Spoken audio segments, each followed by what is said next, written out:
Welcome into Weather Wednesday here at New England Storm Center. So Hurricane Idalia has made landfall as of 7:50 a.m. as I record this. The hurricane briefly made it to Category 4 before weakening a bit before landfall, which is very fortunate. When hurricanes enter the Gulf, they typically strengthen and strengthen fast right up to landfall. This one did begin to weaken slightly before landfall. Of course, the weakening wasn't much, but at least it wasn't climbing right up to landfall. The storm, which was likely a Category 3 at landfall, a strong Category 3 at landfall, made a direct hit in a rather rural area, officially occurring in Keaton Beach. This is the first major hurricane, which is Category 3 plus, to enter Appalachia Bay in recorded history. Storm surge in excess of 15 feet is possible across the Big Bend region of Florida, which again has a lower population density when compared to the rest of the state. Still, there are communities in this area that are getting hammered by this storm. As I record this, that will forever be changed. A lot of lives still being affected by this storm. At least one record surge has been set. Again, as of this recording, this is all happening as this is being recorded here on a Wednesday.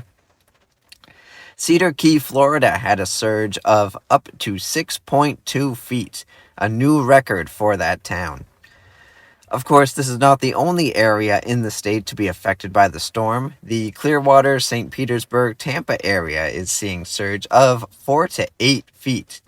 This densely populated area is over 150 miles from the center, from where the center made landfall. This is, of course, causing serious flooding in those cities. An extreme wind warning has been in effect for much of the Big Bend area throughout this morning. These alerts are issued exclusively for the 100 plus mile an hour winds, really the 110 plus mile an hour winds that are found in the eye wall of a major hurricane. A major hurricane wind speed starts at 111 miles per hour. These alerts are not confined to the immediate coast at this time. Extreme wind warnings extend up to 70 miles from the coast currently to near Lake City, Florida. Nearly 170,000 have lost power as of recording. This will be going up and going up a lot as this day, Wednesday, wears on. This storm will pass through the southeast, Georgia, South Carolina, as a tropical storm before entering back into the open ocean. At one point, just a couple of days ago, some models had the storm wrapping back around and potentially hitting Florida again. Models have shied away from this, and it is now the models are now taking the storm out to sea, not having it wrap back around. So coming back to New England's weather, after a generally cool couple of weeks in New England, at least around average, not much summery, full summer weather here in August, it is looking increasingly likely that full-on summer weather will be returning to New England next week.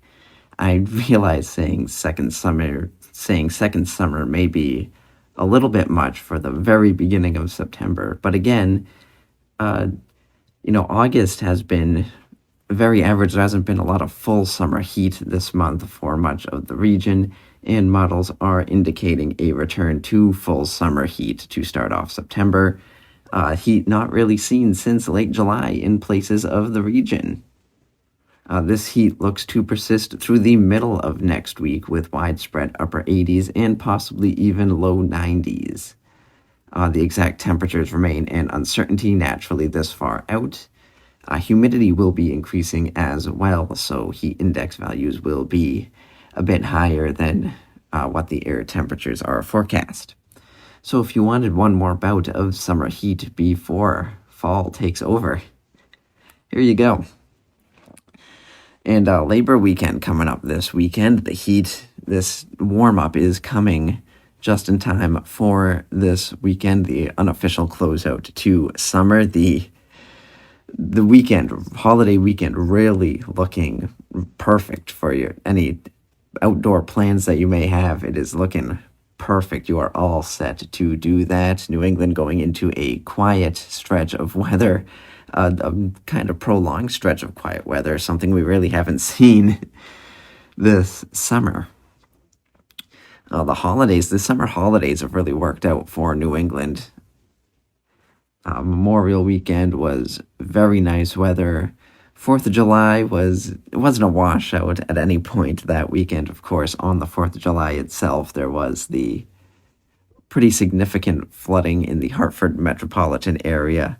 But again, the weekend was not a washout at any point for that holiday, and Labor Weekend coming up this weekend is looking perfect.